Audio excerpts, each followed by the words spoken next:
I have an interview tonight. There's a documentary team from Switzerland, apparently, that took interest in our little crazy thing called elections, primary elections here in the United States. And Michael is with me. And we are going to chop it up a little bit about their documentary. And he's going to tell us a little bit about kind of why they chose, to come over here and check out this interesting experience we've all now been living for the past year. Michael, how are you? Thank you for joining us.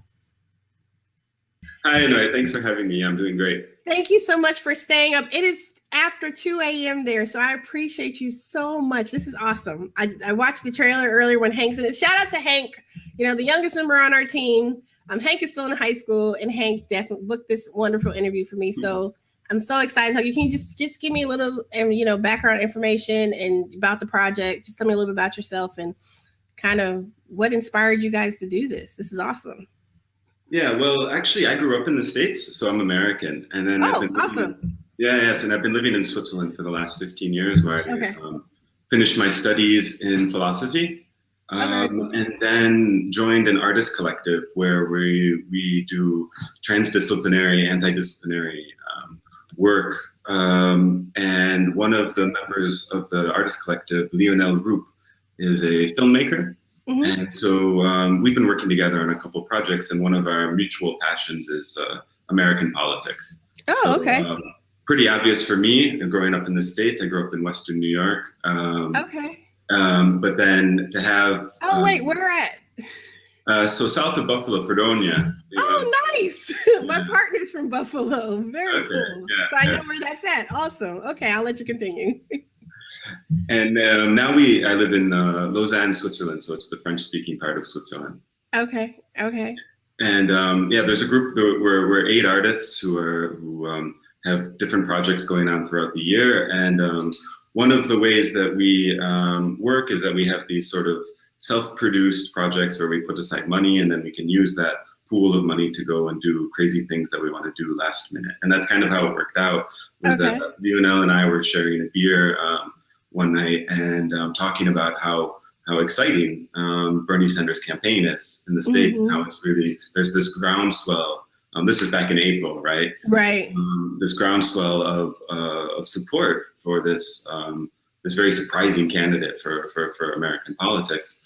And the New York primary was coming up, and we decided just to wing it and buy the tickets and hop on a plane. And we showed up in New York a week before the primary. So the primary was on April 19th. We were there the Tuesday before, and with very little preparation. So what we did is we just kind of headed out to the different headquarters in New York, the one in Harlem, the one in Brooklyn, and just started contacting people and following people around, canvassing, and making contacts that way, sort of surfing the wave of the Bernie energy that was going on.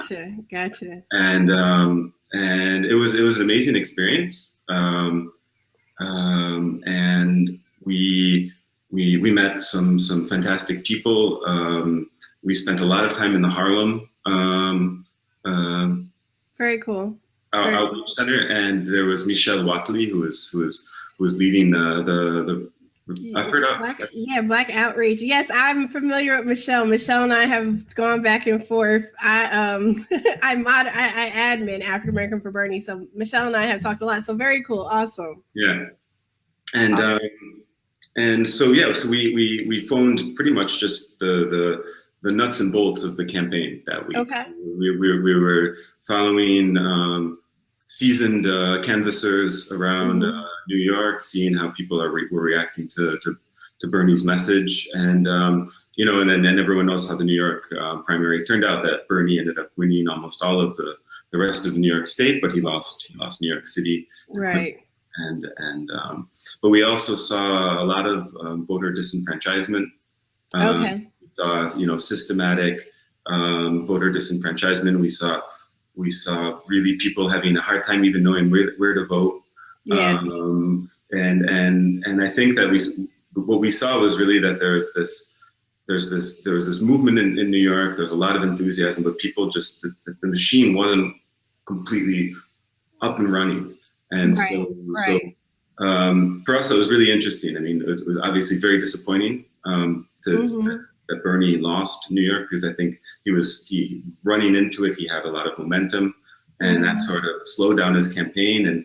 But from a purely film perspective, it was actually very interesting to see this loss, see the people sort of realize that even in spite of all of these efforts that they had, that money in politics is so strong, and Clinton's name recognition in New York was so strong that he didn't get the black vote in New York City, he didn't get the Latino vote, and we were with a lot of people canvassing in minority neighborhoods. And people were receptive to the message, but he doesn't have an army behind him. He doesn't have money, and so it was really, I think, emblematic of the campaign. So we were really happy to be in New York, but we don't have an unlimited amount of funds. We live here in Switzerland, so it's really expensive. Gotcha, definitely. In the States, right? So we were hoping to go to California. We started a crowdfunding campaign. It didn't pick up, for one reason or another. We're sort of stuck at that $2,000 mark, which is great because it'll help us pay for some of the fees that we had in New York. But what we really want in this last week of the crowdfunding campaign is to raise enough money to go to Philadelphia.